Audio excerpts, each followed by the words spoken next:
하나님의 말씀은 신약 성경 중에 베드로전서 4장 1절로 2절 말씀 보겠습니다. 신약 성경 381면입니다. 신약 성경 381페이지입니다. 베드로전서 4장 1절로 2절입니다.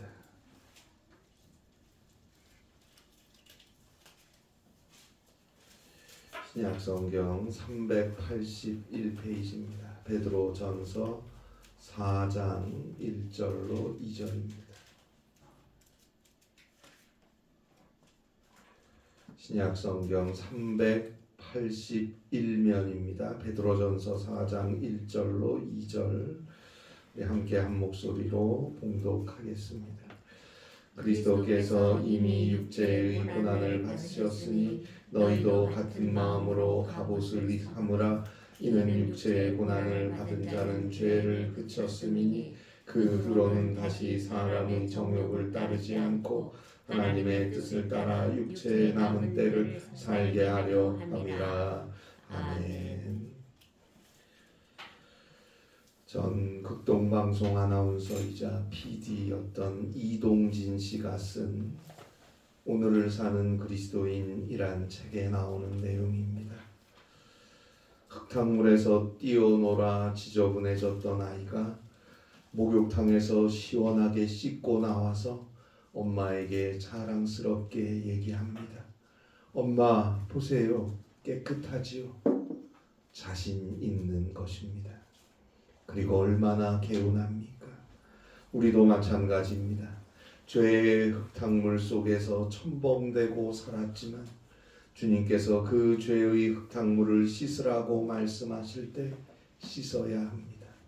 욕실의 따스한 물에 온몸을 담그듯이 성령의 깊은 물 속에 잠겨야 합니다. 죄를 씻음 받은 사람은 자신이 있습니다. 주님 보세요. 제가 깨끗해졌어요. 정결한 마음으로 당신을 바라보고 있어요. 하나님이 무서운 사람은 아직도 죄와 더불어 살며 죄와 친하게 지내고 있다는 증거입니다. 기도를 못하는 사람은 죄 문제가 청산되지 않았기 때문입니다. 말씀을 읽으면 졸음만 오는 사람도 마찬가지입니다. 물로 씻으면 흙탕물로 더러워진 몸이 깨끗해지는 것처럼 새로운 피조물이 된 사람에게서도 깨끗한 증표가 나타나야 합니다. 고린도후서 5장 17절입니다. 그런즉 누구든지 그리스도 안에 있으면 새로운 피조물이라. 이전 것은 지나갔으니 보라 새 것이 되었도다. 흙탕물에서 놀던 아이가 물로 몸을 깨끗하게 씻고는 개운한 마음으로 엄마에게 엄마 나 좀 봐 깨끗하지? 말할 수 있듯이 우리도 그리스도를 믿고 구원받은 하나님의 자녀답게 구원받은 자답게 용서함을 얻은 자답게 주님 앞에 자신의 새로워진 모습을 조금 내보일 수 있어야 하지 않을까요? 뭐라도 내보여야 하지 않을까요? 오늘 성경 베드로전서 4장 1절입니다. 그리스도께서 이미 육체의 고난을 받으셨으니 너희도 같은 마음으로 갑옷을 삼으라. 이는 육체의 고난을 받은 자는 죄를 그쳤음이니. 사도 베드로는 육체의 고난을 받은 자는 죄를 그쳤다. 그렇게 말하고 있습니다.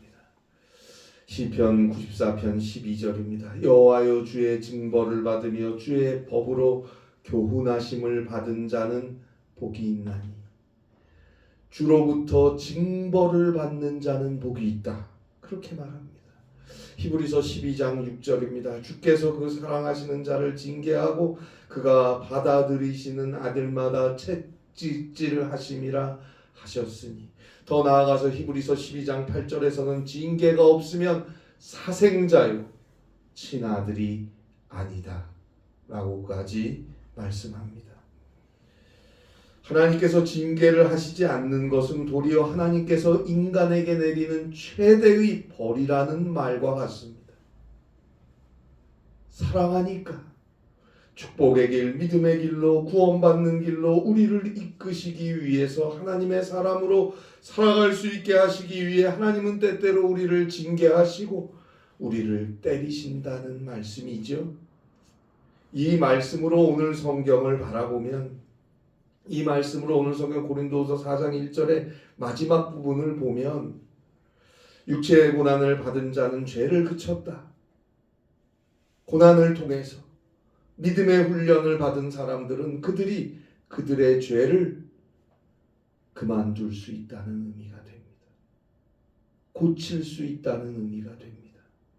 신명기 8장 2절에 보면 하나님께서 이스라엘 백성들을 광야 40년의 길을 가게 하신 이유에 대해서 겸손하게 하나님만 바라보며 하나님의 명령과 하나님의 뜻을 지키는 자인지 아닌지 테스트하시기 위함이다. 그렇게 말씀하고 계십니다. 그래요. 우리로 오직 은혜, 오직 구원받은 자로 살아갈 수 있게 하시기 위해 우리를 테스트하시고 시험하시는 하나님께서 때때로 고난도 역경도 우리에게 주십니다. 따라서 그것은 하나님의 크신 사랑의 조치인 거예요. 반드시 그 시험과 그 고난을 통해서 더 값진 구원을 이루어 주심을 믿고 어려움과 고난 중에 더 하나님을 바라보고 하나님을 의지하고 더 주님 앞에 엎드려 기도하며 주의 음성을 듣고 순종하며 믿음으로 살아가야 합니다. 고난 중에 더 감사할 것입니다. 더 큰 은혜로 주님께서 그를 인도해 주심을 믿고 힘을 내어 믿음으로 사는 것입니다. 그에게 주님이 함께 하셔서 승리의 길로 인도해 가실 것입니다. 그러나 오늘 성경 베드로전서 4장 1절 마지막에 나오는 육체의 고난을 받은 자는 죄를 그쳤다라는 말씀은 그런 의미가 아닙니다. 그러면 오늘 성경에 나오는 육체의 고난을 받은 자는 죄를 그쳤다는 이 말은 무슨 뜻일까요? 자, 사도 베드로는 바로 앞장인 베드로전서 3장 21절에서 그 앞에 바로 앞에 나오는 베드로전서 3장 21절에서 세례에 관해서 말하고 있었습니다. 그 세례에 관한 말씀이 오늘 성경 베드로전서 4장 1절까지 이어지는 것입니다. 세례가 뭡니까? 로마서 6장의 그 설명이 세례의 의미에 대해서 잘 나와 있는데요. 로마서 6장의 세례의 정의를 한마디로 하면 그리스도와 함께 죽음 가운데 장사되었다가 그리스도와 함께 새로운 생명으로 다시 사는 것과 같은 것입니다. 죄에 죽고 의에 사는 것과 같은 것이지요. 그리스도의 모든 경험, 즉 그리스도 예수의 삶과 그리스도 예수께서 받으신 시험과 유혹, 그리스도 예수의 고난, 그리스도의 죽음, 그리고 종국에는 그리스도의 부활에 참여하는 삶을 사는 것이 세례입니다. 결국 사도 베드로는 오늘 성경 베드로전서 4장 1절에서 세례를 받은 우리 그리스도인들은 그리스도의 고난과 죽음에 참여한 자들이기 때문에 이제 더 이상 죄가 지배하지 못하는 그리스도와 함께 새로운 생명으로 다시 사는 것이다 라고 말하는 것입니다. 그러니까 베드로전서 4장 1절 마지막에 나오는 육체의 고난을 받은 자는 죄를 그쳤음이니 라는 말씀은 우리가 육체의 질병으로 아파하고 어려움으로 힘들어하고 고난을 받고 이런 말이 아니에요. 우리가 아프고 힘들고 고난받는다는 뜻이 아니고 베드로전서 4장 1절 처음에 나오는 그리스도께서 이미 육체의 고난을 받으셨으니 즉 그리스도께서 우리 때문에 우리를 위하여 받으신 그 고난 거기에 우리가 동참한다는 의미입니다. 세례를 받은 자, 진정으로 그리스도의 고난을 묵상하고 늘 그 고난에 참여하는 자로 사는 것입니다. 더 나아가서 그리스도가 십자가에 죽은 것 같이 나도 죽는 거예요.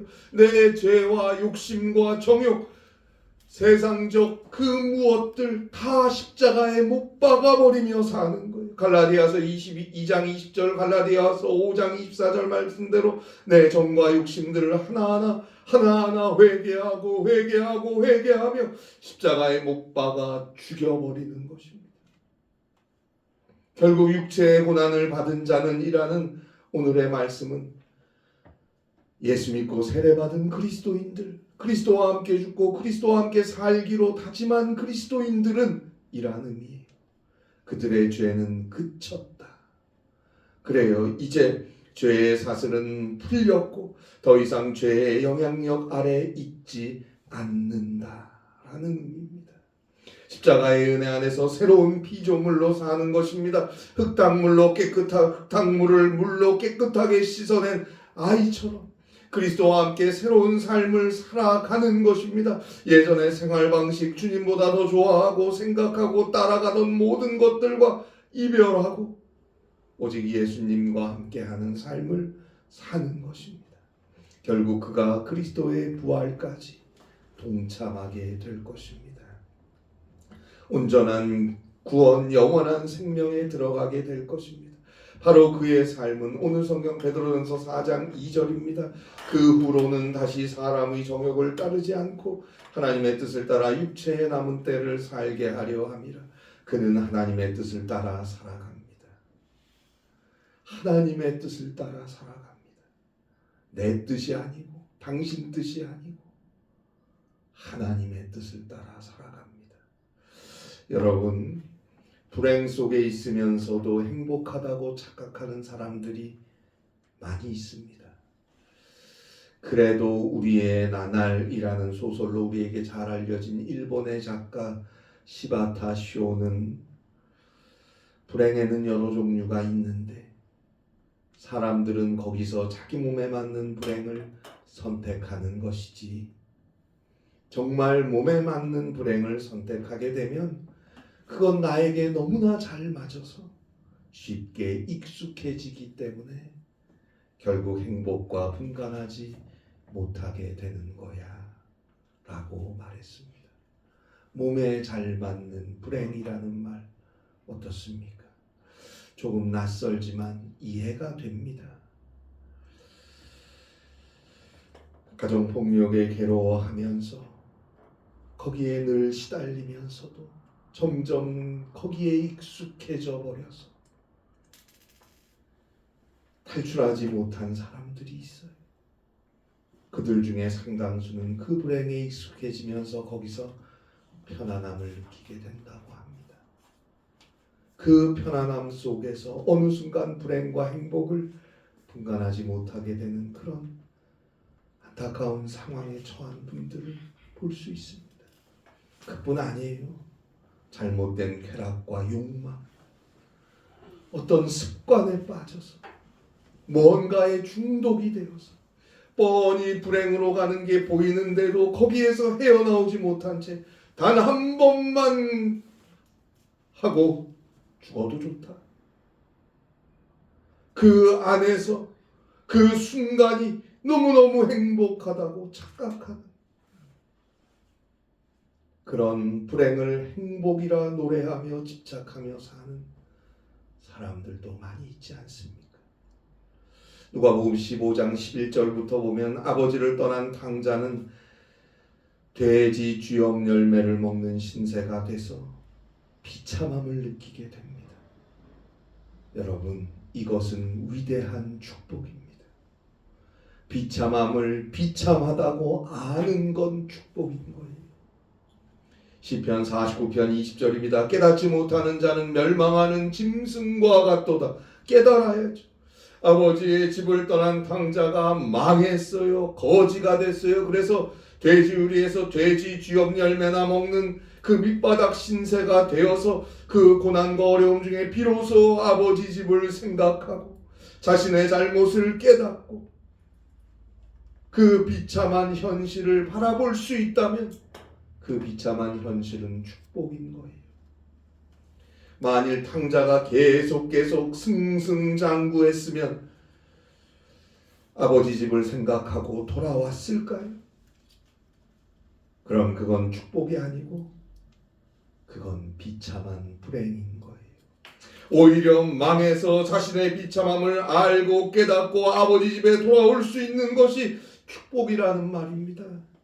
하나님 없는 세상에서 비참함에 길들여진 인간이 스스로 최선의 행복을 누리고 있다고 생각하는 것이 가장 비참한 일이 아닐까요? 더러움에 주저앉아 있으면서도 더러운 줄 모르는 것은 진실로 비참한 것입니다. 우리는 어떻습니까? 우리는 불행한 자리에서 스스로 행복해하고 있지는 않은지 진지하게 돌아보아야 합니다. 하나님이 없는 삶, 그리스도와 멀어진 삶, 세상에 취해 살면서 세상과 사람에 물들고 취해서 나름대로 행복하다고 생각하고 있지는 않습니까? 그건 불행한 것입니다. 거기에 참 생명이 없으니까요. 오직 예수 그리스도만이 우리를 죄에서 용서하시고 우리를 죽음에서 구원하여 주시니까요. 따라서 그리스도와 함께 죽고 그리스도와 함께 살기로 한 우리 그리스도인들은 사도행전 2장 38절 말씀대로 하면 회개하고 그리스도의 이름으로 세례를 받고 죄 사함을 얻은 우리는 이제 성령의 인도하심을 따라 살아야 합니다. 사도행전 2장 38절입니다. 너희가 회개하여 각각 예수 그리스도의 이름으로 세례를 받고 죄 사함을 받으라. 그리하면 성령의 선물을 받으리니 성령의 인도하심이 그와 함께 할 것입니다. 오늘 성경 베드로전서 4장 2절 말씀대로 하면 하나님의 뜻을 따라 사는 것입니다. 하나님의 뜻을 따라 산다는 거예요. 성령은 우리의 삶을 하나님의 뜻을 따라 인도하니까. 하나님의 뜻을 따라 산다는 것은 소극적 의미로는 오늘 성경 바로 뒤에 나오는 베드로전서 4장 3절에 나오는 인간의 욕심과 정욕을 따라 살지 않는다는 의미입니다. 오늘날 현대를 한번 보세요. 갈수록 이기적인 세상이 되어가고 있어요. 나만 잘 살면 되고 나만 괜찮으면 되는 세상이 되어가고 있어요. 어렵고 약한 분들 좀처럼 살아내기 힘든 세상이 아닙니까? 더 많이 가지려고 더 높아지려고 서로를 비교하고 경쟁하고 심지어는 모함하고 수단과 방법을 가리지 않고 서로를 짓누르며 살아가는 어찌 보면 참 기괴한 세상이 아닙니까? 그러나 그렇게 남보다 더 가져보려 하고 남보다 더 높아지려고 일평생 애를 쓰고 할 수 있는 모든 걸 다 해보아도 힘들어요. 그나마 목적을 이루는 건 소수의 몇 명이고 대부분은 지치고 진이 빠지고 절망하고 마는 거예요. 소수의 몇 명, 더 가지게 된 자들도 더 높아진 자들도 마침내는 허무함에 빠집니다. 내가 무엇 때문에, 도대체 무엇 때문에 내가 여기까지 왔는가? 허망함을 느끼게 될 수밖에 없습니다. 그러나 그것이 전부인 줄 알고 갈수록 더 많은 사람들이 더 몸부림을 치고 있습니다. 사도 베드로는 이러한 시대를 살고 있는 우리에게 하나님의 뜻을 따라 살아라 말해줍니다. 데살로니가전서 5장 16절로 18절입니다. 항상 기뻐하라, 쉬지 말고 기도하라, 범사에 감사하라. 이것이 그리스도 안에서 너희를 향하신 하나님의 뜻이니라. 그리스도와 함께 죽고 그리스도와 함께 사는 자들, 그리스도 예수 안에 있는 자들에게 향해 있는 하나님의 뜻은 항상 기뻐하고 쉬지 말고 기도하며 범사에 감사하는 것입니다. 그러나 어떻게 그런 삶을 살 수 있을까요? 항상 기뻐할 수도 쉬지 말고 기도할 수도 범사에 감사할 수도 없는 우리의 일상이 아닙니까? 도대체 어떻게 하나님의 뜻을 따라 살아갈 수 있을까요? 사랑하는 여러분, 비록 우리의 삶이, 우리의 일들이, 우리의 상황과 우리의 처지와 우리의 하루하루가 그리스도 예수 안에서 우리를 향하신 하나님의 뜻을 이룰 수 없게 할지라도 우리는 언제나 육체의 남은 때를 기억해야 한다 라고 오늘 성경 고린도전서 4장 2절에서 말하고 있습니다. 그래야 더 그래도 최선을 다해 하나님의 뜻을 따라 살아가고자 할 수 있다는 말입니다. 그 후로는 다시 사람의 정욕을 따르지 않고 하나님의 뜻을 따라 육체의 남은 때를 살게 하려 함이라. 육체의 남은 때를 살게 하려 함이라. 육체의 남은 때, 즉 살아있는 시간을 기억하라는 거예요. 예수님께서 우리를 대신하여 우리의 죄를 대신 짊어지시고 저 참혹한 죄인의 십자가에 죽으셨어요. 하나님께서 그 예수를 죽은 자 가운데서 일으켜 세워주셨어요. 이 예수 그리스도의 십자가의 구속의 은총으로 우리의 모든 죄악은 용서함을 얻게 되었고, 하나님께서 죽은 자 가운데서 일으켜 세워주신 예수 그리스도의 부활로 말미암아 우리는 죽음을 지나 저 영원한 천국 구원을 얻게 되었습니다. 이제 예수 믿기 전에 우리의 육체와 예수 믿고 세례받고 구원받은 우리의 육체는 엄연히 다른 거예요. 예수님께서 십자가의 죽으심으로 우리에게 새 생명을 주셨어요. 죄사함을 받은 육체입니다. 이제 여지껏 살아온 날들이 중요한 게 아니에요. 예수 그리스도의 은혜로 죄사함을 받은 육체로 살아갈 날들이 중요한 것입니다. 그 육체의 남은 때를 소중하게 생각하고 기억하며 산다면 우리는 하나님의 뜻을 따라 살아가기 위해 최선을 다할 수 있을 것입니다. 이전에 살아온 육체의 시간과 예수 믿고 난 후의 육체의 시간이 뭐가 다르냐? 똑같지. 오히려 나이 드니까 더 아프기만 하고 힘만 빠지고 뭐가 다르냐? 똑같지. 그러면서 그냥 똑같이 살면 안 됩니다.